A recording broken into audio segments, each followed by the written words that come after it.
रविवारी रात्री दारू पिऊन वाहन चालवल्यामुळे चालकासह 12 जण जखमी झाले. या घडलेल्या घटनेमुळे संपूर्ण सांगलीसह परिसर हादरला. दारुड्या चालकामुळे अनेक जणांना प्राण गमवावा लागलेला आहे, तर काही जणांना कायमस्वरूपी दिव्यांगत्व प्राप्त झालेले आहे. दारुड्या वाहन चालकांवर पोलिसांची कारवाई मात्र कमीच पडताना दिसून येत आहे. ड्रंक अँड ड्राईव्ह म्हणजेच दारू पिऊन वाहन चालवणे या घटनेमुळे निष्पाप नाहकांचा बळी जाताना दिसून येत आहे.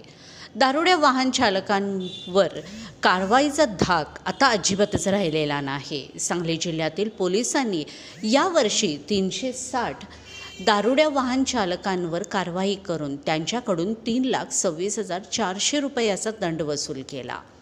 म्हणजे दिवसाला एकावर कारवाई केली असेही होत नाही. यंदा 130 जणांना वाहन परवाना रद्द करण्याचा प्रस्ताव उपप्रादेशिक परिवहन कार्यालयाकडे पाठवला. ही संख्या खूपच कमी आहे. रविवारी रात्री घडलेल्या या अपघातानंतर वाहतूक पोलिसांच्याकडून आता ड्रंक अँड ड्राईव्ह करून गाडी चालवणाऱ्यांच्यावरती कडक कारवाई होणार का, असा नागरिकांच्या मधून उठणारा सवाल आहे.